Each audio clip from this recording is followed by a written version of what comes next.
ਦਿਸ਼ਾ ਪਰਿਵਰਤਨ ਨੂੰ ਦੇਖਣ ਵਾਲੇ ਸਾਰੇ ਦਰਸ਼ਕਾਂ ਨੂੰ ਜੈ ਮਸੀਹ ਦੀ। ਸਾਡੇ ਅੱਜ ਦੇ ਪ੍ਰੋਗਰਾਮ ਦੇ ਵਿੱਚ ਸ਼ਾਮਿਲ ਹੋਣ ਵਾਲੇ ਸਾਰੇ ਭੈਣ ਭਰਾਵਾਂ ਨੂੰ ਬਹੁਤ-ਬਹੁਤ ਸਵਾਗਤ ਹੈ। ਦੋਸਤੋ, ਅਸੀਂ ਆਪਣੇ ਪਿਛਲੇ ਪ੍ਰੋਗਰਾਮ ਦੇ ਵਿੱਚ ਮਸੀਹੀ ਵਿਸ਼ਵਾਸ ਦੀਆਂ ਮੁੱਢਲੀ ਗੱਲਾਂ ਦੇ ਅਧੀਨ ਦੇਖ ਰਹੇ ਸੀ ਕਿ ਬਾਈਬਲ ਖੁਸ਼ਖਬਰੀ ਦੇ ਪ੍ਰਚਾਰ ਬਾਰੇ ਕੀ ਕਹਿੰਦੀ ਹੈ। ਅਧਿਐਨ ਦੇ ਹਵਾਲੇ ਸਵਰੂਪ ਅਸੀਂ ਪਹਿਲਾ ਥੈਸਲੋਨੀਕਾ ਉਸ ਦੇ ਪਹਿਲੇ ਅਧਿਆਇ ਦੀ 1 ਤੋਂ 10 ਆਇਤਾਂ ਤੱਕ ਗੌਰ ਕੀਤਾ। ਅਸੀਂ ਥੈਸਲੋਨੀਕਾ ਦੀ ਕਲੀਸਿਆ ਦੇ ਲੋਕਾਂ ਦੀਆਂ ਜ਼ਿੰਦਗੀਆਂ ਨੂੰ ਵੇਖਿਆ। ਅਸੀਂ ਉਹਨਾਂ ਲੋਕਾਂ ਦਾ ਪਰਮੇਸ਼ਰ ਦੇ ਪ੍ਰਤੀ ਵਿਸ਼ਵਾਸ ਅਤੇ ਉਹਨਾਂ ਦੇ ਜਨੂੰਨ ਨੂੰ ਵੇਖਿਆ। ਅਸੀਂ ਉਹਨਾਂ ਦੀ ਪ੍ਰੇਮ ਭਰੀ ਮਿਹਨਤ ਨੂੰ ਵੇਖਿਆ ਜੋ ਕਿ ਉਹ ਲੋਕਾਂ ਤੱਕ ਮਸੀਹ ਦੀ ਖੁਸ਼ਖਬਰੀ ਨੂੰ ਫੈਲਾਉਣ ਦੇ ਲਈ ਕਰਦੇ ਸੀ। ਸਾਡੇ ਅੱਜ ਦੇ ਅਧਿਐਨ ਪ੍ਰੋਗਰਾਮ ਦੇ ਵਿੱਚ ਅਸੀਂ ਇਸੇ ਵਿਸ਼ੇ ਦੇ ਉੱਤੇ ਆਪਣੇ ਅਧਿਐਨ ਨੂੰ ਜਾਰੀ ਰੱਖਾਂਗੇ।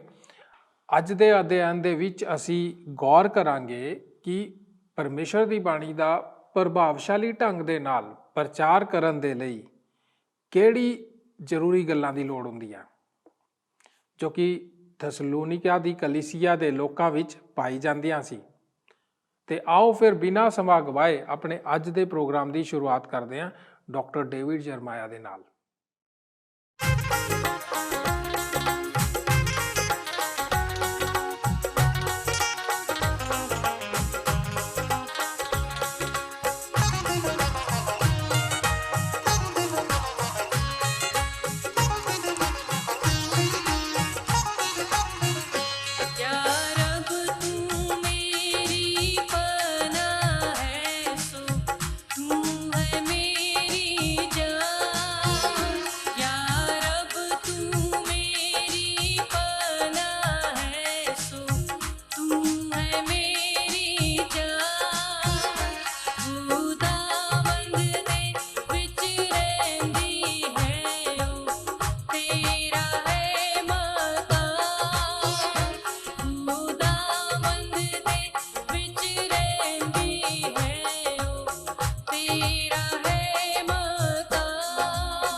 ਸਰੋਤਾ ਦੋਸਤੋ, ਇਸ ਪ੍ਰੋਗਰਾਮ ਵਿੱਚ ਤੁਹਾਡਾ ਸਵਾਗਤ ਹੈ। ਸਾਡੀਆਂ ਕਲੀਸਿਆਂ ਵਿੱਚ ਜੋ ਮਹਾਨ ਯੁੱਧ ਦੇ ਮੈਦਾਨ ਹਨ, ਉਹਨਾਂ ਵਿੱਚ ਇੱਕ ਸੰਗੀਤ ਦਾ ਯੁੱਧ ਦਾ ਮੈਦਾਨ ਹੈ। ਕੁਝ ਲੋਕ ਸੋਚਦੇ ਹਨ ਕਿ ਉਹਨਾਂ ਨੂੰ ਹਮੇਸ਼ਾ ਸ਼ਾਂਤ, ਉਦਾਸ ਅਤੇ ਗੰਭੀਰ ਸੰਗੀਤ ਗਾਉਣਾ ਚਾਹੀਦਾ ਹੈ ਤਾਂ ਕਿ ਆਪ ਮੁਸਕਰਾ ਅਤੇ ਗਾ ਨਾ ਸਕੋ, ਅਤੇ ਕੁਝ ਹੋਰ ਲੋਕ ਹਨ ਜੋ ਇਹ ਸੋਚਦੇ ਹਨ ਕਿ ਸਾਨੂੰ ਉਹ ਸੰਗੀਤ ਗਾਉਣਾ ਚਾਹੀਦਾ ਹੈ ਜੋ ਕਿ ਤੇਜ਼ ਲੈਅ ਵਾਲਾ ਹੋਵੇ ਅਤੇ ਸਾਰਾ ਸਮਾਂ ਆਨੰਦ ਨਾਲ ਭਰਪੂਰ ਹੋਵੇ। ਮਸੀਹ ਅਨੁਭਵ ਪਰਮੇਸ਼ਰ ਦੇ ਵਚਨ ਦੀਆਂ ਗਹਿਰਾਈਆਂ ਸੱਚਾਈਆਂ ਦੇ ਨਾਲ ਭਰਿਆ ਹੋਇਆ ਹੈ ਜੋ ਕਦੇ-ਕਦੇ ਸਰਬ ਉੱਤਮ ਤੌਰ ਤੇ ਭਜਨਾਂ ਅਤੇ ਜ਼ਬੂਰਾਂ ਦੇ ਵਿੱਚ ਪ੍ਰਗਟ ਕੀਤਾ ਜਾਂਦਾ ਹੈ, ਪਰ ਉਹ ਜੋ ਆਪ ਦੇ ਦਿਲ ਅੰਦਰ ਹੈ ਉਸ ਦਾ ਪ੍ਰਗਟਾਵਾ ਜੋ ਹੈ, ਕਿਉਂਕਿ ਜੋ ਕੁਝ ਮਸੀਹ ਆਪ ਦੇ ਲਈ ਕਰ ਚੁੱਕਾ ਹੈ ਉਸ ਦਾ ਸਰਬ ਉੱਤਮ ਪ੍ਰਗਟਾਵਾ ਉਹਨਾਂ ਆਤਮਿਕ ਭਜਨਾਂ ਦੇ ਰਾਹੀਂ ਕੀਤਾ ਜਾਂਦਾ ਹੈ ਜੋ ਕਿ ਆਨੰਦ ਦੇ ਨਾਲ ਭਰਪੂਰ ਹਨ। ਇਹ ਕਲੀਸਿਆ ਇੱਕ ਸਰਗਰਮ ਕਲੀਸਿਆ ਸੀ।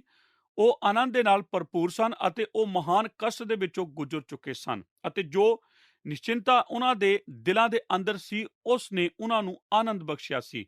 ਮੇਰੇ ਦੋਸਤੋ, ਜੇਕਰ ਅਸੀਂ ਪ੍ਰਸਰਕ ਮਸੀਹ ਹੋਣ ਜਾ ਰਹੇ ਹਾਂ ਤਾਂ ਸਾਨੂੰ ਇਸ ਤਰ੍ਹਾਂ ਦਿਖਾਈ ਦੇਣਾ ਚਾਹੀਦਾ ਹੈ ਜਿਵੇਂ ਕਿ ਜੋ ਕੋਈ ਵੀ ਬਿਮਾਰੀ ਸਾਡੇ ਵਿੱਚ ਹੈ ਉਹ ਸਾਡੇ ਲਈ ਭਲੀ ਹੀ ਹੋਵੇ। ਆਮੀਨ।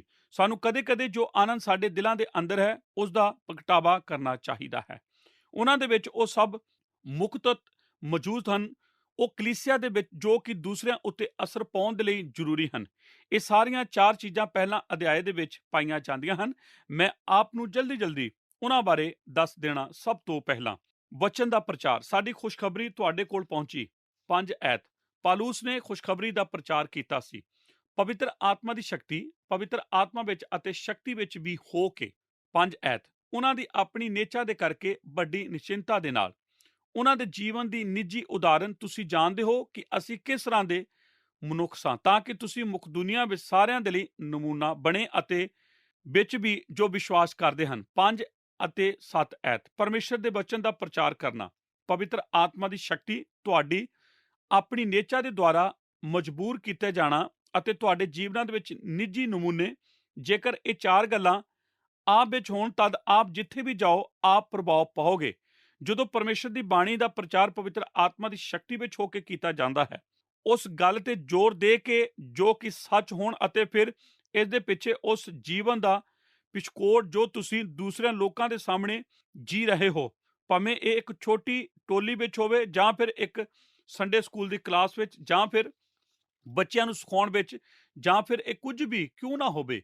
ਜੇਕਰ ਪਰਮੇਸ਼ਰ ਦੀ ਬਾਣੀ ਦਾ ਸੰਚਾਰ ਕੀਤਾ ਜਾਂਦਾ ਹੈ ਅਤੇ ਪਰਮੇਸ਼ਰ ਦਾ ਪਵਿੱਤਰ ਆਤਮਾ ਇਸ ਦਾ ਇੱਕ ਅੰਗ ਹੋਵੇ, ਤਦ ਆਪ ਆਪਣੇ ਦਿਲ ਦੇ ਅੰਦਰ ਉਸ ਸਚਾਈ ਦੇ ਦੁਆਰਾ ਚਲਾਏ ਜਾਂਦੇ ਹੋ ਅਤੇ ਆਪ ਇਹਨਾਂ ਲੋਕਾਂ ਦੇ ਸਾਹਮਣੇ ਇੱਕ ਈਸ਼ਵਰੀ ਜੀਵਨ ਨੂੰ ਜਿਉਂਦੇ ਹੋ ਅਤੇ ਆਪ ਉਹਨਾਂ ਉੱਤੇ ਇੱਕ ਪ੍ਰਭਾਵ ਜ਼ਰੂਰ ਪਾਓਗੇ ਅਤੇ ਜੋ ਕੁਝ ਵੀ ਆਪ ਕੋਲ ਹੈ ਉਸ ਨੂੰ ਵੇਖਣ ਪ੍ਰਸਾਰਕ ਹੋਵੇਗੇ ਕਿ ਆਪ ਜਾਣਦੇ ਹੋ ਕਿਉਂ। ਕਿਉਂਕਿ ਇਸ ਵਿੱਚ ਬਹੁਤ ਮੁਸ਼ਕਲ ਦੇ ਨਾਲ ਕੁਝ ਅੱਜ ਪਾਇਆ ਜਾਂਦਾ ਹੈ ਕਿ ਮੈਂ ਇਸ ਦੀ ਇੱਕ ਗਵਾਹੀ ਪਾ ਸਕਦਾ ਹਾਂ।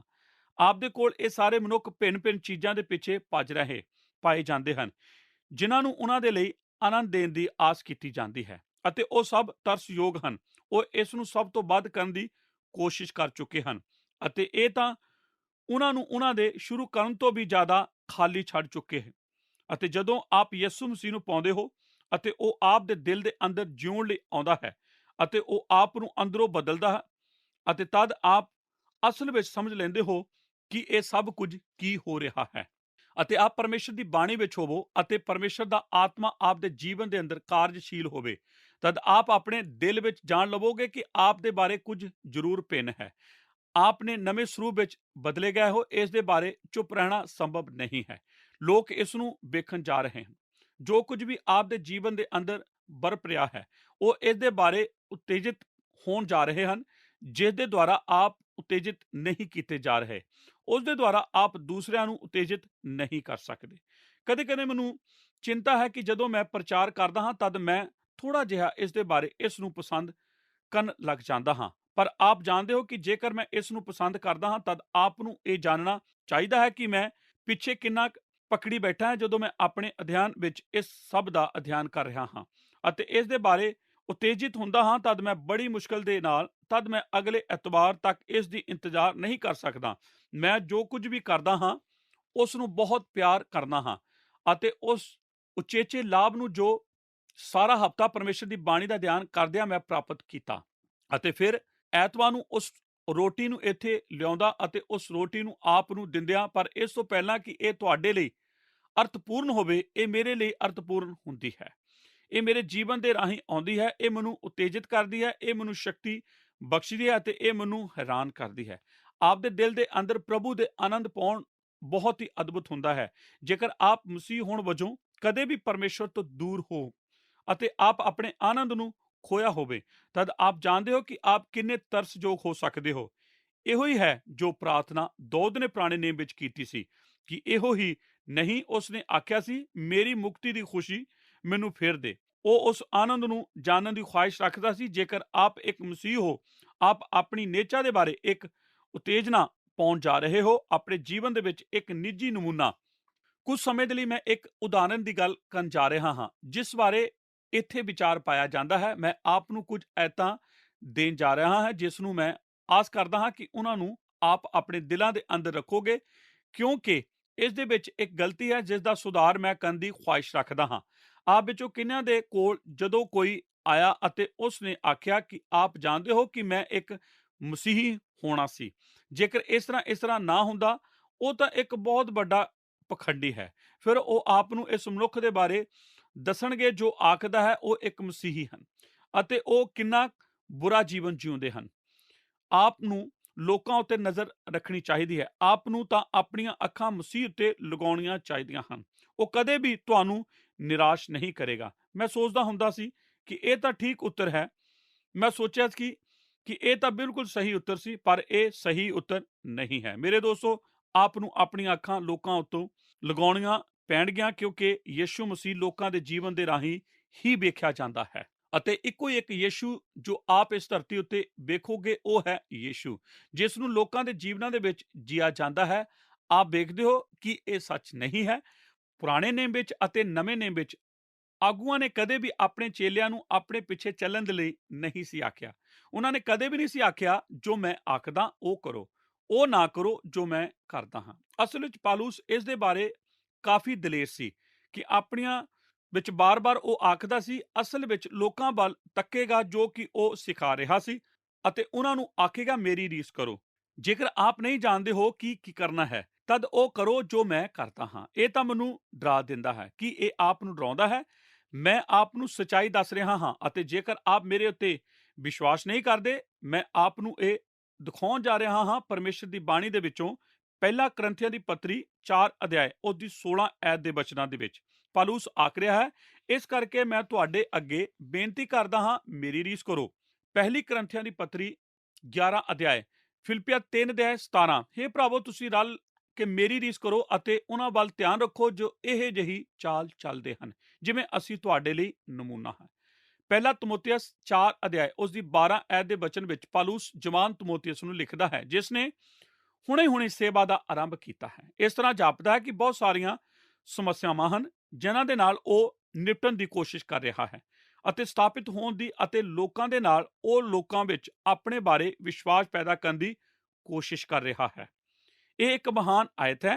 ਮੈਨੂੰ ਯਾਦ ਹੈ ਕਿ ਇੱਕ ਜਵਾਨ ਪਾਸਵਾਨ ਹੁੰਦੇ ਹੋਇਆ, ਜਦੋਂ ਮੈਂ ਸ਼ੁਰੂ ਦੇ ਵਿੱਚ ਕਲੀਸਿਆ ਦੇ ਵਿੱਚ ਸੇਵਾ ਕਰਨਾ ਆਰੰਭ ਕੀਤਾ ਸੀ, ਤਦ ਮੈਂ ਇਹ ਵਚਨ ਪਾਇਆ ਸੀ, ਅਤੇ ਇਸ ਨੇ ਮੈਨੂੰ ਕੁਝ ਮਹਾਨ ਸਲਾਹ ਦਿੱਤੀ ਸੀ ਅਤੇ ਮਹਾਨ ਆਸ। ਅਤੇ ਇਹ ਸਾਰੇ ਜਵਾਨ ਪਾਸਵਾਨ ਅਤੇ ਲੋਕਾਂ ਦੇ ਲਈ ਇਸ ਵਿੱਚ ਇੱਕ ਮਹਾਨ ਸਚਾਈ ਪਾਈ ਜਾਂਦੀ ਹੈ। ਆਪ ਦੇ ਕੋਲ ਜ਼ਿਆਦਾ ਸਮਾਂ ਲੋਕਾਂ ਦੇ ਆਪ ਵਿੱਚ ਵਿਸ਼ਵਾਸ ਕਰਨ ਦੇ ਲਈ ਅਜੇ ਨਹੀਂ ਹੋਇਆ, ਕਿਉਂਕਿ ਤੁਸੀਂ ਉੱਥੇ ਜ਼ਿਆਦਾ ਸਮਾਂ ਅਜੇ ਉਹਨਾਂ ਉੱਤੇ ਅਸਰ ਪਾਉਣ ਦੇ ਲਈ ਨਹੀਂ ਪਾਇਆ। ਪਰ ਗੌਰ ਕਰੋ ਜੋ ਉਹ ਇੱਥੇ ਆਖਦਾ ਹੈ, ਪਹਿਲਾ ਤਮੋਥੀਅਸ 4 ਦੇ 12 ਵਚਨ, ਕੋਈ ਤੇਰੀ ਜਵਾਨੀ ਨੂੰ ਤੁੱਛ ਨਾ ਜਾਣੇ, ਸਗੋਂ ਤੂੰ ਨੇਚਾਵਾਨਾਂ ਲਈ ਵਚਨ ਵਿੱਚ, ਚਾਲ ਚੱਲਣ ਵਿੱਚ, ਪ੍ਰੇਮ ਵਿੱਚ, ਨੇਚਾ ਵਿੱਚ, ਪਵਿੱਤਰਤਾਈ ਵਿੱਚ ਨਮੂਤਾ ਵਜੇ। ਮੈਂ ਇੱਕ ਜਵਾਨ ਮਸੀਹ, ਇੱਕ ਜਵਾਨ ਆਗੂ, ਇੱਕ ਜਵਾਨ ਪਾਸਵਾਨ ਨੂੰ ਆਪਣੇ ਜੀਵਨ ਉੱਤੇ ਹੋਰ ਜ਼ਿਆਦਾ ਕਾਰਜ ਕਰਨ ਲਈ ਜਦੋਂ ਜ਼ਾਹਿਦ ਕਰਨੀ ਚਾਹੁੰਦਾ ਹਾਂ, ਸਿਵਾਏ ਇਸਦੇ ਕਿ ਉਹ ਆਪਣੀ ਸੇਵਾ ਉੱਤੇ ਜਿੰਨਾ ਕਾਰਜ ਕਰਦਾ ਹੈ, ਕਿਉਂਕਿ ਖਾਸ ਤੌਰ ਤੇ ਆਰੰਭਕ ਦਿਨਾਂ ਦੇ ਵਿੱਚ ਉਸ ਦਾ ਜੀਵਨ ਲੋਕਾਂ ਉੱਤੇ ਇੱਕ ਛਾਪ ਛੱਡਣ ਜਾ ਰਿਹਾ ਹੈ, ਅਤੇ ਉਸ ਦੀ ਉਦਾਹਰਨ ਦੇ ਦੁਆਰਾ ਉਸ ਦੇ ਬਚਨਾਂ ਨਾਲ ਵੱਧ ਸਥਾਪਿਤ ਕਰਨ ਜਾ ਰਿਹਾ ਹੈ। ਕਿਉਂ ਜੋ ਜਦੋਂ ਉਹ ਆਪ ਜਵਾਨ ਹੁੰਦਾ ਹੈ, ਲੋਕ ਤੁਹਾਡੇ ਕੋਲ ਆਉਂਦੇ ਹਨ ਅਤੇ ਆਪ ਦੇ ਸਿਰ ਦੇ ਉੱਤੇ ਆਪਣਾ ਹੱਥ ਰੱਖਦੇ ਹਨ ਅਤੇ ਆਖਦੇ ਹਨ, ਫਲਾਨਿਆਂ, ਇਹ ਤਾਂ ਬਹੁਤ ਅੱਛਾ ਵਚਨ ਸਨ। ਜਦੋਂ ਮੈਂ ਸੇਵਾ ਦੇ ਵਿੱਚ ਸ਼ੁਰੂਆਤ ਕੀਤੀ ਸੀ, ਇਹ ਮੇਰੇ ਲਈ ਬਰਪਿਆ ਸੀ। ਮੈਂ ਆਪਣੇ ਬਾਰੇ ਸੋਚਦਾ ਹੁੰਦਾ ਸੀ, ਮੈਂ ਇਹਨਾਂ ਲੋਕਾਂ ਨੂੰ ਕਿਵੇਂ ਸਿਖਾਉਣ ਜਾ ਰਿਹਾ ਹਾਂ। ਉਸ ਕਲੀਸਿਆ ਵਿੱਚ ਜ਼ਿਆਦਾਤਰ ਲੋਕ ਜਿਸ ਦੀ ਸ਼ੁਰੂਆਤ ਮੈਂ ਕਰ ਰਿਹਾ ਸੀ, ਉਹ ਮੇਰੇ ਨਾਲੋਂ ਬਹੁਤ ਵੱਡੇ ਸਨ ਅਤੇ ਮੈਨੂੰ ਉਹਨਾਂ ਦਾ ਆਗੂ ਹੋਣਾ ਸੀ।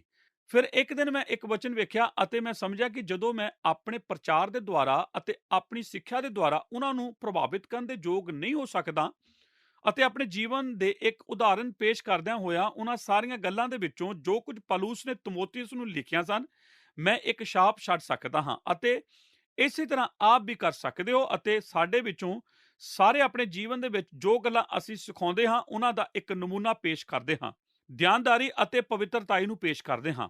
ਪਹਿਲਾ ਪਤਰਸ ਦੀ ਪੱਤਰੀ 5 ਅਧਿਆਇ ਦੀ 3 ਐਤ ਦੇ ਵਿੱਚ ਪਾਸਵਾਨਾਂ ਨਾਲ ਗੱਲ ਕਰਦਿਆਂ ਇਸ ਤਰ੍ਹਾਂ ਆਖਿਆ ਗਿਆ ਹੈ, ਅਤੇ ਉਹਨਾਂ ਉੱਤੇ ਜਿਹੜੇ ਤੁਹਾਡੇ ਸਪੁਰਦ ਹਨ, ਹੁਕਮ ਨਾ ਚਲਾਓ, ਸਗੋਂ ਇੱਜ਼ਤ ਲਈ ਨਮੂਨਾ ਬਣੋ।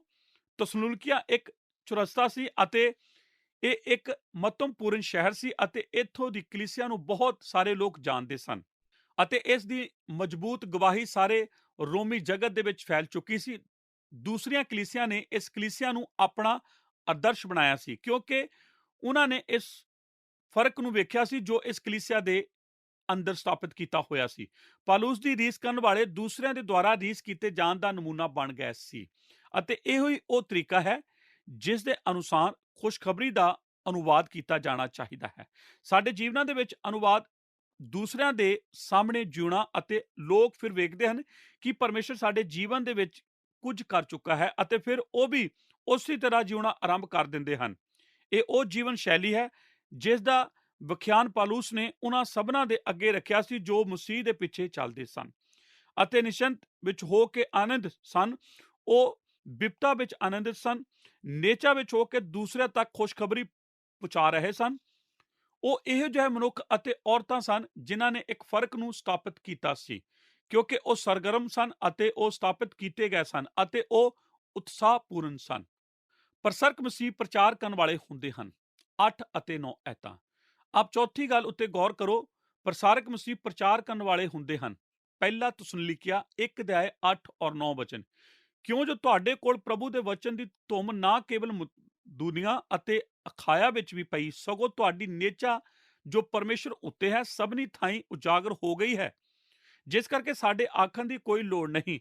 ਉਹ ਤਾਂ ਆਪ ਸਾਡੇ ਵਿਖੇ ਦੱਸਦੇ ਹਨ ਜੋ ਤੁਹਾਡੇ ਕੋਲ ਸਾਡਾ ਆਉਣਾ ਕਿਸ ਪ੍ਰਕਾਰ ਦਾ ਹੋਇਆ, ਅਤੇ ਤੁਸੀਂ ਕਿਵੇਂ ਮੂਰਤੀਆਂ ਨੂੰ ਛੱਡ ਕੇ ਪਰਮੇਸ਼ਰ ਦੀ ਵੱਲ ਮੁੜੇ। ਭਾਈ ਸਤਿ ਸ਼੍ਰੀ ਅਕਾਲ ਪਰਮੇਸ਼ਰ ਦੀ ਸੇਵਾ ਕਰੋ। ਇਹ ਕਲੀਸਿਆ ਖੁਸ਼ਖਬਰੀ ਦਾ ਪ੍ਰਚਾਰ ਦੇ ਵਿੱਚ ਸਰਗਮ ਸੀ। ਇੱਥੇ ਸ਼ਬਦ ਕਿ ਪ੍ਰਭੂ ਦੇ ਵਚਨ ਦੀ ਧੁੰਮ, ਇਸ ਦਾ ਅਰਥ ਹੁੰਦਾ ਹੈ ਢੋਲ ਵਜਾਉਣਾ ਜਾਂ ਫਿਰ ਇੱਕ ਢੋਲ ਦੇ ਵੱਜਣ ਦੀ ਆਵਾਜ਼। ਇਸ ਦਾ ਅਰਥ ਹੁੰਦਾ ਹੈ ਕਿ ਇੱਕ ਸਪਸ਼ਟ ਜਾਂ ਮਿਲੀ ਜੁਲੀ ਅਤੇ ਨਾ ਤੋੜੀ ਮੜੋੜੀ ਆਵਾਜ਼। ਉਹ ਦਲੇਰ ਸਨ ਅਤੇ ਉਹ ਪ੍ਰਭੂ ਦੀ ਗਵਾਹੀ ਵਿੱਚ ਬਹਾਦਰ ਸਨ। ਉਹ ਪ੍ਰਚਾਰ ਦੇ ਕੰਮ ਵਿੱਚ ਮਜ਼ਬੂਤ ਸਨ। ਉਹ ਪਰਮੇਸ਼ਰ ਦੀ ਬਾਣੀ ਦਾ ਢੰਡੋਰਾ ਪਿੱਟ ਰਹੇ ਸਨ ਅਤੇ ਉਹਨਾਂ ਦੇ ਸੰਦੇਸ਼ ਵਿੱਚ ਇੱਕ ਸਪਸ਼ਟ ਅਤੇ ਖਾਸ ਆਵਾਜ਼ ਹੈ ਸੀ। ਉਹਨਾਂ ਦੇ ਵਿੱਚ ਪ੍ਰਚਾਰ ਦੇ ਲਈ ਇੱਕ ਰੁਚੀ ਸੀ। ਇਹ ਮੈਨੂੰ ਪੌਲੁਸ ਦੇ ਉਹਨਾਂ ਵਚਨਾਂ ਦੀ ਯਾਦ ਕਰਾਉਂਦਾ ਹੈ ਜੋ ਉਸਨੇ ਰੋਮੀਓ ਦੀ ਪੱਤਰੀ 9 ਅਧਿਆਇ ਉਸ ਦੀਆਂ 1 ਤੋਂ 3 ਐਤਾਂ ਦੇ ਵਚਨਾਂ ਵਿੱਚ ਇਸ ਤਰ੍ਹਾਂ ਆਖੇ ਸਨ। ਮੈਂ ਮਸੀਹ ਵਿੱਚ ਸੱਚ ਆਖਦਾ ਹਾਂ, ਝੂਠ ਨਹੀਂ ਕਹਿੰਦਾ, ਅਤੇ ਮੇਰਾ ਅੰਤःਕਰਨ ਪਵਿੱਤਰ ਆਤਮਾ ਵਿੱਚ ਮੇਰਾ ਗਵਾਹ ਹੈ, ਜੋ ਮੈਨੂੰ ਵੱਡਾ ਸੋਗ ਹੈ ਅਤੇ ਮੇਰੇ ਮਨ ਦਾ ਸਦਾ ਦੁਖੀ ਰਹਿੰਦਾ ਹੈ। ਮੈਂ ਚਾਹੁੰਦਾ ਹਾਂ ਸਾਂ ਭਾਈ ਆਪਣੇ ਭਰਾਵਾਂ ਦੇ ਲਈ ਜਿਹੜੇ ਸਰੀਰ ਦੇ ਕਾਰਨ ਮੇਰੇ ਅੰਗ ਸਾਖ ਹਨ, ਆਪੇ ਮਸੀਹ ਵੱਲੋਂ ਸ਼ਰਾਪੀ ਹੁੰਦੇ।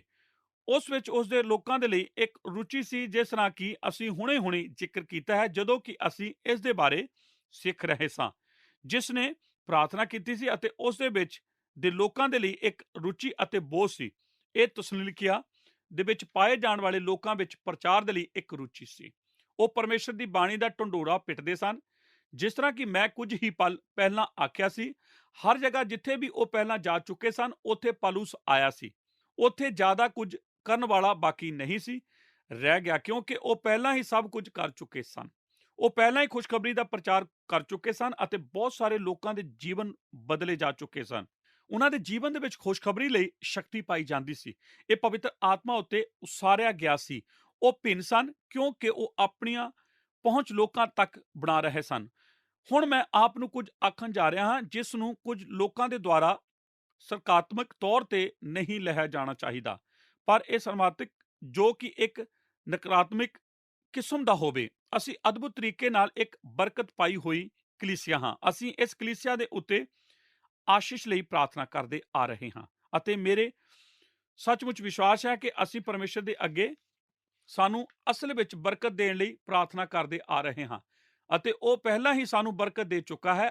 ਅਸੀਂ ਇਹ ਜਾਣਦੇ ਹਾਂ। ਅਸੀਂ ਇਸ ਤਰ੍ਹਾਂ ਕਾਰਜ ਨਹੀਂ ਕਰ ਰਹੇ ਜਿਵੇਂ ਕਿ ਪਰਮੇਸ਼ਰ ਨੇ ਸਾਨੂੰ ਬਰਕਤ ਨਹੀਂ ਦਿੱਤੀ ਹੈ, ਪਰ ਆਪ ਵਿੱਚੋਂ ਕਿੰਨੇ ਕੁ ਪਰਮੇਸ਼ਰ ਦੀ ਬਰਕਤ ਨੂੰ ਉਸ ਨਾਲੋਂ ਵੱਧ ਕੇ ਜਾਣਨ ਦੀ ਖੁਆਇਸ਼ ਰੱਖਦੇ ਹਨ, ਜਿੰਨਾ ਕਿ ਉਹ ਪਹਿਲਾਂ ਹੀ ਇਸ ਬਾਰੇ ਜਾਣ ਚੁੱਕੇ ਹਨ। ਕਿ ਇਹ ਸੱਚ ਨਹੀਂ ਹੈ?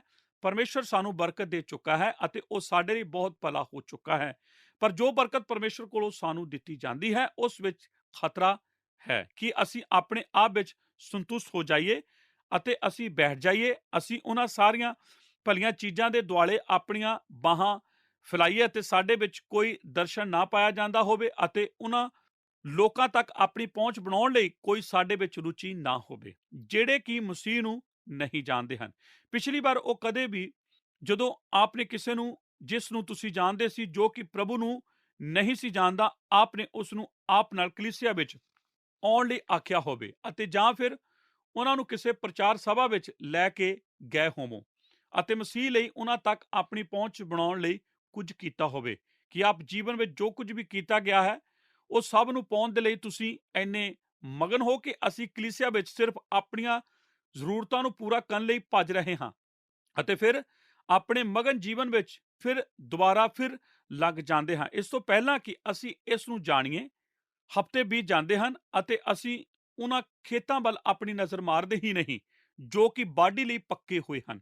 ਇਸ ਕਲੀਸਿਆ ਦੇ ਕੋਲ ਇੱਕ ਮਹਾਨ ਮਿਸ਼ਨਰੀ ਪ੍ਰੋਗਰਾਮ ਹੈ। ਇਸ ਕਲੀਸਿਆ ਦੇ ਹਰ ਪੈਸੇ ਦਾ 20% ਪ੍ਰਚਾਰ ਦੇ ਲਈ ਖਰਚ ਹੁੰਦਾ ਹੈ ਅਤੇ ਮੇਰੇ ਦੋਸਤੋ, ਜੇਕਰ ਅਸੀਂ ਪ੍ਰਚਾਰ ਦਾ ਕੰਮ ਬੰਦ ਕਰ ਦਈਏ ਤਦ ਜਲਦੀ ਹੀ ਇਸ ਕਲੀਸਿਆ ਤੋਂ ਕੀਤੇ ਜਾਣ ਵਾਲਾ ਪ੍ਰਚਾਰ ਖਤਮ ਹੋ ਜਾਵੇਗਾ, ਕਿਉਂਕਿ ਪ੍ਰਚਾਰ ਸੇਵਾ ਜੋ ਹੈ ਉਹੀ ਹੈ ਜੋ ਇੱਕ ਕਲੀਸਿਆ ਨੂੰ ਜਿੰਦਾ ਰੱਖਦੀ ਹੈ ਅਤੇ ਸਾਨੂੰ ਪ੍ਰਸਾਰਕ ਬਣਾਈ ਰੱਖਦੀ ਹੈ ਅਤੇ ਸਾਨੂੰ ਉਸ ਤਰ੍ਹਾਂ ਦੇ ਲੋਕ ਬਣਾਉਂਦੀ ਹੈ ਜਿਨ੍ਹਾਂ ਨੂੰ ਪਰਮੇਸ਼ਰ ਅਸਲ ਵਿੱਚ ਇਸਤੇਮਾਲ ਕਰ ਸਕਦਾ ਹੈ। ਜੇਕਰ ਅਸੀਂ ਆਪਣੇ ਦਿਲ ਦੇ ਵਿੱਚ ਬਹੁਤ ਬਰਕਤ ਪਾਈ ਹੈ ਅਤੇ ਅਸੀਂ ਬਹੁਤ ਆਨੰਦਿਤ ਹਾਂ ਅਤੇ ਪ੍ਰਭੂ ਦੀ ਬੰਦਗੀ ਐਤਵਾਰ ਸਵੇਰ ਦੀ ਤਰ੍ਹਾਂ ਹੀ ਕਰਦੇ ਹਾਂ ਅਤੇ ਫਿਰ ਉਥੋਂ ਵਾਪਸ ਜਗਤ ਦੇ ਵਿੱਚ ਚਲੇ ਜਾਂਦੇ ਹਾਂ ਅਤੇ ਜੋ ਕੁਝ ਸਾਡੇ ਜੀਵਨ ਦੇ ਵਿੱਚ ਵਾਪਰ ਰਿਹਾ ਹੈ ਜਾਂ ਫਿਰ ਸਾਡੀ ਕਲੀਸਿਆ ਵਿੱਚ ਜਾਂ ਉਸ ਸੇਵਾ ਦੇ ਵਿੱਚ ਜੋ ਪਰਮੇਸ਼ਰ ਨੇ ਸਾਨੂੰ ਕਰਨ ਲਈ ਬੁਲਾਇਆ ਹੈ, ਅਸੀਂ ਕਦੇ ਕਿਸੇ ਨੂੰ ਨਹੀਂ ਦੱਸਦੇ ਤਾਂ ਜ਼ਰੂਰ ਹੀ ਸਾਡੇ ਵਿੱਚ ਕੁਝ ਨਾ ਕੁਝ ਖਰਾਬੀ ਹੈ ਅਤੇ ਇਸ ਦੇ ਵਿੱਚ ਖਰਾਬੀ ਹੈ, ਮੈਨੂੰ ਡਰ ਹੈ, ਉਹ ਇਹ ਹੈ ਕਿ ਪਰਮੇਸ਼ਰ ਸਾਡੇ ਲਈ ਬਹੁਤ ਭਲਾ ਹੋ ਚੁੱਕਾ ਹੈ ਅਤੇ ਹੁਣ ਅਸੀਂ ਪਿੱਛੇ ਬੈਠਿਆਂ ਇੱਕ ਮਸੀਹ ਹੋਣ ਦੇ ਫਾਇਦਿਆਂ ਨੂੰ ਪਾ ਰਹੇ ਹਾਂ, ਬਿਨਾਂ ਉਹਨਾਂ ਲੋਕਾਂ ਦੇ ਨਾਲ ਇਹ ਬਣਦਿਆਂ ਕਿ ਪਰਮੇਸ਼ਰ ਨੇ ਸਾਡੇ ਲਈ ਕੀ ਕੀਤਾ ਹੈ, ਜਿਨ੍ਹਾਂ ਲੋਕਾਂ ਨੂੰ ਇਹਨਾਂ ਦੀ ਬਹੁਤ ਜ਼ਰੂਰਤ ਹੈ। ਇਹਨਾਂ ਵਿਸ਼ਵਾਸੀਆਂ ਦੀ ਤਰ੍ਹਾਂ ਸਾਡੇ ਦਿਲ ਦੇ ਵਿੱਚ ਇੱਕ ਸੁਲਝੀ ਹੋਈ ਇੱਛਾ ਅਤੇ ਇੱਕ ਰੁਚੀ ਹੋਣੀ ਚਾਹੀਦੀ ਹੈ ਤਾਂ ਕਿ ਅਸੀਂ ਪ੍ਰਚਾਰ ਸੇਵਾ ਦੇ ਵਿੱਚ ਪਰਮੇਸ਼ਰ ਦੀ ਬਾਣੀ ਦਾ ਢੰਡੋਰਾ ਪਿੱਟ ਰਹੇ ਹੋਈਏ। ਪਰਮੇਸ਼ਰ ਇਸ ਦੇ ਬਾਰੇ ਮੇਰੇ ਦਿਲ ਦੇ ਵਿੱਚ ਗੱਲ ਕਰਦਾ ਆ ਰਿਹਾ ਹੈ, ਉਹਨਾਂ ਸਾਰਿਆਂ ਮੌਕਿਆਂ ਦੇ ਬਾਰੇ ਜੋ ਰੇਡੀਓ ਅਤੇ ਟੈਲੀਵਿਜ਼ਨ ਦੇ ਰਾਹੀਂ ਪ੍ਰਭੂ ਯਿਸੂ ਮਸੀਹ ਦੇ ਲਈ ਇਸ ਜਗਤ ਨੂੰ ਛੂਹਣ ਦੇ ਲਈ ਸਾਡੇ ਕੋਲ ਮੌਕਾ ਪ੍ਰਾਪਤ ਹਨ। ਜੇਕਰ ਅਸੀਂ ਆਪਣੇ ਜਗਤ ਨੂੰ ਯਿਸੂ ਮਸੀਹ ਲਈ ਨਹੀਂ ਛੂਹਦੇ ਤਦ ਇਸ ਜਗਤ ਨੂੰ ਯਿਸੂ ਮਸੀਹ ਦੇ ਲਈ ਅਸੀਂ ਉਹਨਾਂ ਤੱਕ ਕਿਵੇਂ ਪਹੁੰਚ ਬਣਾ ਸਕਦੇ ਹਾਂ। ਹਰ ਐਤਵਾਰ ਜਦੋਂ ਵੀ ਮੈਂ ਖੁਸ਼ਖਬਰੀ ਦਾ ਪ੍ਰਚਾਰ ਕਰਦਾ ਹਾਂ ਅਤੇ ਇੱਕ ਸੱਦਾ ਲੋਕਾਂ ਨੂੰ ਦਿੰਦਾ ਹਾਂ ਤਦ ਹਰ ਐਤਵਾਰ ਦਰਜਨਾਂ ਲੋਕਾਂ ਨੂੰ ਇੱਥੇ ਹੋਣਾ ਚਾਹੀਦਾ ਹੈ ਜੋ ਕਿ ਪ੍ਰਭੂ ਨੂੰ ਨਹੀਂ ਜਾਣਦੇ, ਕਿਉਂਕਿ ਸਾਡੇ ਕੋਲ ਲੋਕਾਂ ਦੀ ਇੱਕ ਟੋਲੀ ਹੈ ਜੋ ਕਿ ਸੜਕਾਂ ਅਤੇ ਚੁਰਾਹਿਆਂ ਵਿੱਚ ਜਾ ਕੇ ਲੋਕਾਂ ਨੂੰ ਕਲੀਸਿਆ ਦੇ ਅੰਦਰ ਆਉਣ ਲਈ ਬੁਲਾ ਰਹੇ ਹਨ। ਜੇਕਰ ਸਾਡੇ ਵਿੱਚ ਇਹ ਨਹੀਂ ਹੈ ਅਤੇ ਅਸੀਂ ਇਹ ਨਹੀਂ ਕਰਦੇ ਤਦ ਇਹ ਕਲੀਸਿਆ ਗਿਰਾਵਟ ਵੱਲ ਜਾਣੀ ਸ਼ੁਰੂ ਹੋ ਜਾਵੇਗੀ ਅਤੇ ਸਾਡਾ ਪ੍ਰਸਾਰਕ ਸੁਆਹ ਜਾਂਦਾ ਰਹੇਗਾ ਅਤੇ ਉਹ ਆਨੰਦ ਜੋ ਅਸੀਂ ਹੁਣ ਜਿਸ ਵਿੱਚ ਬਣੇ ਹੋਏ ਹਾਂ ਉਹ ਖਤਮ ਹੋ ਜਾਵੇਗਾ। ਅਸੀਂ ਇੱਕ ਦਿਨ ਇਹ ਵੇਖਾਂਗੇ ਅਤੇ ਹੈਰਾਨ ਹੋਵਾਂਗੇ ਕਿ ਸਾਨੂੰ ਕੀ ਹੋ ਗਿਆ ਹੈ। ਪਰਮੇਸ਼ਵਰ ਦੀ ਕਿਰਪਾ ਦੇ ਦੁਆਰਾ ਅਸੀਂ ਇਸ ਨੂੰ ਬਰਪਨ ਨਹੀਂ ਦੇ ਸਕਦੇ। ਸਾਨੂੰ ਪਰਮੇਸ਼ਰ ਨੂੰ ਇਹ ਆਖਣਾ ਪੈਣਾ ਹੈ ਕਿ ਉਹ ਸਾਨੂੰ ਉਸੇ ਤਰ੍ਹਾਂ ਦੇ ਲੋਕ ਬਣਾਏ ਜਿਸ ਤਰ੍ਹਾਂ ਦੇ ਉਹ ਸਾਡੇ ਹੋਣ ਦੀ ਖੁਆਇਸ਼ ਰੱਖਦਾ ਹੈ। ਆਪ ਜਾਣਦੇ ਹੋ ਕਿ ਇੱਕ ਕੰਮ ਜੋ ਕਿ ਇੱਕ ਪਾਸਵਾਨ ਨੂੰ ਕਰਦੇ ਹੋਣਾ ਚਾਹੀਦਾ ਹੈ ਉਹ ਹੈ ਇੱਕ ਕਿਸਮ ਦੀ ਨਿਗਰਾਨੀ ਰੱਖਣਾ ਕਿ ਉਸ ਦੇ ਲੋਕਾਂ ਦੇ ਜੀਵਨ ਦੇ ਵਿੱਚ ਕੀ ਕੁਝ ਹੋ ਰਿਹਾ ਹੈ। ਜਦੋਂ ਉਹ ਦੇਖਦਾ ਹੈ ਕਿ ਅਸੀਂ ਕੰਮਾਂ ਦੇ ਬਾਰੇ ਇੱਕ ਕਿਸਮ ਦਾ ਵਰਤਾਓ ਆਪਣੇ ਵਿੱਚ ਬਣਾ ਲਿਆ ਹੈ ਤਦ ਆਪ ਨੂੰ ਹਿਲਾਉਣ ਦੇ ਲਈ ਅਤੇ ਇਹ ਨਿਸ਼ਚਿੰਤ ਕਰਨ ਦੇ ਲਈ ਅਸੀਂ ਆਪਣੇ ਆਪ ਨੂੰ ਉਸ ਬੁਲਾਹਟ ਤੋਂ ਪਿੱਛੇ ਨਾ ਹਟਣ ਦਈਏ ਜਿਹਦੇ ਲਈ ਪਰਮੇਸ਼ਰ ਨੇ ਸਾਨੂੰ ਬੁਲਾਇਆ ਹੈ। ਬਿਹਤਰ ਹੈ ਕਿ ਮੈਂ ਇਸ ਵਿਸ਼ੇ ਤੋਂ ਦੂਰ ਹੋਵਾਂ ਕਿਉਂਕਿ ਇਹ ਕੁਝ ਇਹੋ ਜਿਹਾ ਹੈ ਜੋ ਕਿ ਮੇਰੇ ਦਿਲ ਦੇ ਅੰਦਰ ਵੱਲ ਰਿਹਾ ਹੈ। ਮੈਂ ਖੁਆਇਸ਼ ਕਰਦਾ ਕਿ ਅਸੀਂ ਇਸ ਤਰ੍ਹਾਂ ਦੀ ਕਲੀਸਿਆ ਹੋਈਏ ਅਤੇ ਮੈਂ ਜਾਣਦਾ ਹਾਂ ਕਿ ਪਰਮੇਸ਼ਰ ਮੈਨੂੰ ਆਖ ਰਿਹਾ ਹੈ, ਜ਼ਰਮੀਆ, ਜੇਕਰ ਤੁਸੀਂ ਉਸ ਤਰ੍ਹਾਂ ਦੀ ਕਲੀਸਿਆ ਦੀ ਖੁਆਇਸ਼ ਰੱਖਦੇ ਹੋ ਤਦ ਆਪ ਨੂੰ ਉਸ ਤਰ੍ਹਾਂ ਦੇ ਵਿਅਕਤੀ ਹੋਣਾ ਪੈਣਾ ਹੈ। ਇਹੀ ਹੈ ਉਹ ਸਾਰੀ ਗੱਲ ਜਿਸ ਦਾ ਅਸੀਂ ਜ਼ਿਕਰ ਕਰਦੇ ਆ ਰਹੇ ਹਾਂ। ਹਰ ਰੋਜ਼ ਆਪਣੇ ਜੀਵਨ ਦੇ ਵਿੱਚ ਇਸ ਨੂੰ ਜਿਉਣਾ ਉਹਨਾਂ ਦੇ ਵਿੱਚ ਇੱਕ ਪ੍ਰਚਾਰਕ ਦਿਲ ਹੈ। ਪ੍ਰਸਾਰਕ ਮਸੀਹ ਅਸਬੰਤ ਹੁੰਦੇ ਹਨ। 10 ਐਤ ਆਖਰੀ ਗੱਲ ਜੋ ਕਿ ਇਹਨਾਂ ਲੋਕਾਂ ਦੇ ਬਾਰੇ ਸੱਚ ਸੀ ਉਹ ਇਹ ਹੈ ਜਿਸ ਨੇ ਉਹਨਾਂ ਨੂੰ ਪ੍ਰਸਾਰਕ ਬਣਾਇਆ ਸੀ, ਉਹ ਸੀ ਪ੍ਰਸਾਰਕ ਮਸੀਹ ਅਸਬੰਤ ਸਨ। ਇਸ ਅਧਿਆਇ ਦੇ ਆਖਰੀ ਹਿੱਸੇ ਵਿੱਚ ਇਹ ਇਸ ਤਰ੍ਹਾਂ ਆਖਦਾ ਹੈ, ਉਹਦੇ ਪੁੱਤਰ ਦੇ ਸਵਰਗੋਂ ਆਉਣ ਦੀ ਉਡੀਕ ਕਰੋ ਜਿਸ ਨੂੰ ਉਹਨੇ ਮੁਰਦਿਆਂ ਵਿੱਚੋਂ ਜਵਾਲਿਆ, ਅਰਥਾਤ ਯਿਸੂ ਦੀ ਜਿਹੜਾ ਸਾਨੂੰ ਆਉਣ ਵਾਲੇ ਕ੍ਰੋਧ ਤੋਂ ਬਚਾ ਲੈਂਦਾ ਹੈ। ਉਹ ਹਮੇਸ਼ਾ ਹੀ ਯਿਸੂ ਮਸੀਹ ਦੇ ਵਾਪਸ ਆਉਣ ਵੱਲ ਅੱਗੇ ਤੱਕ ਰਹੇ ਸਨ।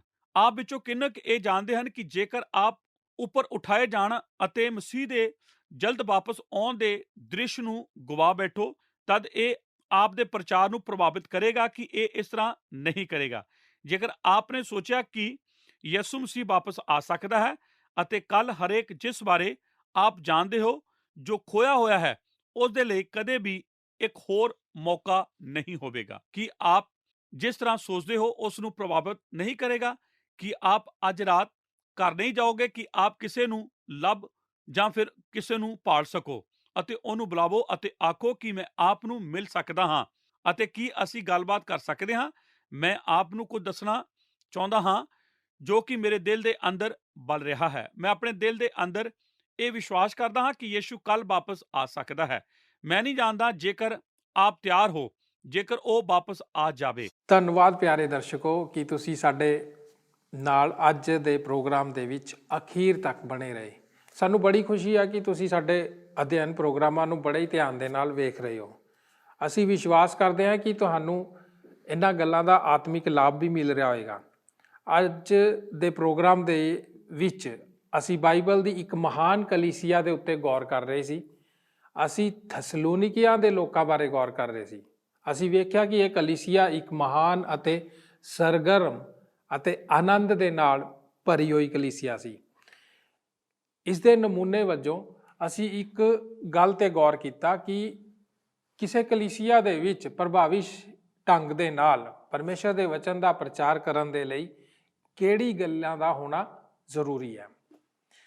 ਕਿਸੇ ਵੀ ਵਿਅਕਤੀ ਦਾ ਪ੍ਰਭਾਵਸ਼ਾਲੀ ਪ੍ਰਚਾਰਕ ਹੋਣ ਦੇ ਲਈ ਉਹਨੂੰ ਵਚਨ ਦਾ ਪ੍ਰਚਾਰ ਕਰਨਾ, ਖਾਸ ਕਰਕੇ ਖੁਸ਼ਖਬਰੀ ਦਾ ਪ੍ਰਚਾਰ ਕਰਨਾ ਆਉਣਾ ਚਾਹੀਦਾ ਹੈ। ਅਤੇ ਸਾਡੇ ਆਪਣੇ ਨਿੱਜੀ ਜੀਵਨ ਦੇ ਉਦਾਹਰਨਾਂ ਦੇ ਰਾਹੀਂ ਲੋਕਾਂ ਨੂੰ ਬਰਕਤ ਮਿਲਣੀ ਚਾਹੀਦੀ ਹੈ। ਦੋਸਤੋ, ਉਮੀਦ ਕਰਦੇ ਹਾਂ ਕਿ ਤੁਸੀਂ ਸਾਡੇ ਅੱਜ ਦੇ ਪ੍ਰੋਗਰਾਮ ਦਾ ਆਨੰਦ ਮਾਣਿਆ ਹੋਵੇਗਾ। ਹੁਣ ਸਾਨੂੰ ਇਜਾਜ਼ਤ ਦਿਓ ਕਿਉਂਕਿ ਸਾਡਾ ਸਮੇਂ ਸਮਾਪਤ ਹੋ ਗਿਆ। ਅਗਲੇ ਪ੍ਰੋਗਰਾਮ ਦੇ ਵਿੱਚ ਫੇਰ ਮਿਲਾਂਗੇ। ਆਓ ਪ੍ਰਾਰਥਨਾ ਕਰੀਏ। ਸਾਡੇ ਮਹਾਨ ਸਾਮਰਥੀ ਪਰਮੇਸ਼ਵਰ ਪ੍ਰਭੂ ਯਿਸੂ ਮਸੀਹ ਜੀ ਦੇ ਨਾਂ 'ਚ ਤੁਹਾਡੇ ਚਰਨਾਂ 'ਚ ਆਉਂਦੇ ਪ੍ਰਭੂ ਤੁਹਾਡਾ ਧੰਨਵਾਦ ਦਿੰਦੇ ਅੱਜ ਦੇ ਇਸ ਅੱਛੇ ਪ੍ਰੋਗਰਾਮ ਵਿੱਚ। ਪ੍ਰਭੂ ਤੁਸੀਂ ਸਾਡੀ ਮਦਦ ਕੀਤੀ ਹੈ, ਸਾਡੇ ਦਰਸ਼ਕਾਂ ਦੀ ਮਦਦ ਕੀਤੀ ਹੈ। ਪ੍ਰਭੂ ਅੱਜ ਅਸੀਂ ਇਸ ਗੱਲ ਨੂੰ ਸਿੱਖ ਸਕੇ ਕਿ ਮਸੀਹੀ ਵਿਸ਼ਵਾਸ ਦੀ ਮੁੱਢਲੀਆਂ ਗੱਲਾਂ ਦੇ ਵਿੱਚ ਕਲੀਸਿਆ ਦੇ ਵਿੱਚ ਪਿਤਾ ਪਰਮੇਸ਼ਵਰ ਜੋ ਗਤੀਵਿਧੀਆਂ ਹੋਣੀ ਚਾਹੀਦੀਆਂ ਅਸੀਂ ਉਹਨਾਂ ਦੇ ਪ੍ਰਤੀ ਜਾਗਰੂਕ ਹੋ ਸਕੀਏ। ਪ੍ਰਭੂ ਜੀ, ਅਸੀਂ ਸਿੱਖਿਆ ਕਿ ਅਸੀਂ ਉਸ ਕਲੀਸਿਆ ਦੇ ਮੈਂਬਰ ਬਣੀਏ ਜਿਸ ਕਲੀਸਿਆ ਦੇ ਵਿੱਚ ਪ੍ਰਭੂ ਜੀ ਤੇਰੀ ਖੁਸ਼ਖਬਰੀ ਦਾ ਪ੍ਰਚਾਰ ਜਨੂਨ ਦੇ ਨਾਲ ਕੀਤਾ ਜਾਂਦਾ ਹੈ।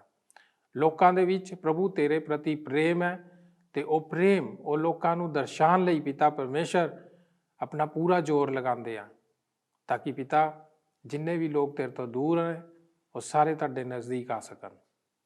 ਪਰਮੇਸ਼ਰ ਪਿਤਾ ਥੈਸਲੋਨੀਕਾ ਦੀ ਕਲੀਸਿਆ ਬੇਸ਼ੱਕ ਇੱਕ ਸੰਪੂਰਨ ਕਲੀਸਿਆ ਨਹੀਂ ਸੀ, ਪਰ ਫਿਰ ਵੀ ਤੈਨੂੰ ਪਿਆਰ ਕਰਨ ਵਾਲੀ ਕਲੀਸਿਆ ਸੀ, ਤੇਰੇ ਲੋਕਾਂ ਨੂੰ ਪਿਆਰ ਕਰਨ ਵਾਲੀ ਕਲੀਸਿਆ ਸੀ।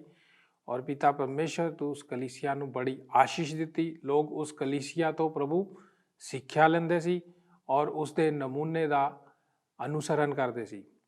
ਪਿਤਾ ਤੂੰ ਸਾਨੂੰ ਵੀ ਆਪਣੀ ਅਕਲ ਬੁੱਧੀ ਬਖਸ਼, ਸਮਝ ਬਖਸ਼ ਤਾਂ ਕਿ ਪਿਤਾ ਪਰਮੇਸ਼ਰ ਅਸੀਂ ਵੀ ਇਸ ਪ੍ਰਭੂ ਜੀ ਸਰਗਰਮ ਕਲੀਸਿਆ ਵਾਂਗੂ ਤੇਰੇ ਲਈ ਪਿਤਾ ਪਰਮੇਸ਼ਰ ਖੁਸ਼ਕਰਮੀ ਦਾ ਪ੍ਰਚਾਰ ਕਰਨ ਵਾਲੇ ਹੋ ਸਕੇ।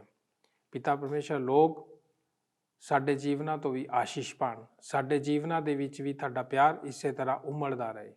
ਪ੍ਰਭੂ ਯਿਸੂ ਮਸੀਹ ਜੀ ਦੇ ਨਾਂ 'ਚ ਮੰਗਦੇ ਹਾਂ, ਆਮੀਨ। ਕੀ ਤੁਹਾਨੂੰ ਇਹ ਪ੍ਰੋਗਰਾਮ ਪਸੰਦ ਆਇਆ? ਹੁਣੇ ਸਾਨੂੰ ਇੱਕ ਮਿਸ ਕਾਲ ਦਿਓ ਤੇ ਤੁਸੀਂ ਅਗਲੇ ਜੇਤੂ ਹੋ ਸਕਦੇ ਹੋ।